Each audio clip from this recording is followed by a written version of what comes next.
Hi everybody, this is Dale Sorgen, one of your candidates for the office of Governor of the great state of Washington, and this is a moment to imagine liberty.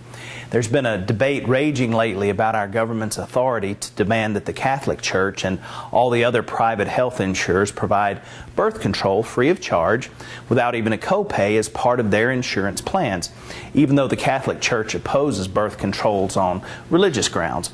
And as usual and as expected, the debate immediately focused its attention, either intentionally or unintentionally, on the age-old question over the separation between the church and state. And also, as usual and as expected, both of the ruling political sides began their heated rhetoric against each other, leaving us again wondering if either side is fighting for us, the tax-paying people, or just fighting for their side. But the real issue that was seemingly lost somewhere along the way was why, if we live in a free country, should the government be allowed to tell any company, religious or otherwise, what product or service they must provide to their customers and at what price they must provide it? Insurance is different than most other businesses that we're familiar with because its products have built into them a precisely calculated risk of occurrence. That means that the insurance company has gone to very extreme and costly measures to make sure that the premium amounts that they're collecting from their customers is sufficient to cover the precisely calculated cost of all the occurrences of the things that they project could possibly happen to their clients. But providing birth control and other such things is not a future calculated risk as insurance companies are used to. It is instead just an additional unknown cost that will ultimately just be passed along and shared by all other policyholders by increasing everyone's premiums. First, it's not a calculated risk because the insurance companies cannot accurately project what this will cost them.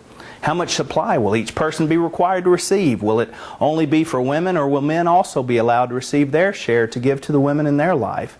If the government requires that the supply is unlimited, will women or men be tempted to sell their extra supply to other women on the market? Both the questions and the costs are unlimited and unknown, and they will only serve to raise premiums for all policyholders. Second, it's not a calculated risk because birth control is not truly a preventative health procedure. Some suggest that requiring an insurance company pay for birth control is much like an insurance company paying for a mammogram as a preventative health measure for early detection that could save the insurance company a great deal of money in the years ahead. But those things are not at all the same. A mammogram is a procedure that detects if something bad and unpreventable has happened so that measures can be taken now to save money and lives in the future. But conception is already preventable by choice 100% of the time. It seems like very dangerous territory to allow the government to require that any company must provide something for someone to prevent something from happening to them that they could have already prevented by their own choice. Who knows? What if the government starts requiring that grocery stores give free vegetables to everyone in the effort to help prevent obesity?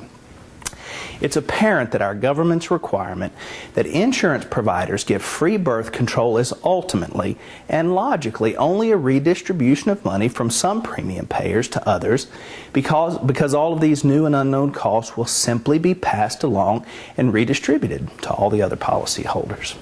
Redistribution used to be synonymous with other forms of more oppressive types of governments that we fought against, but now it has seemingly become our thing.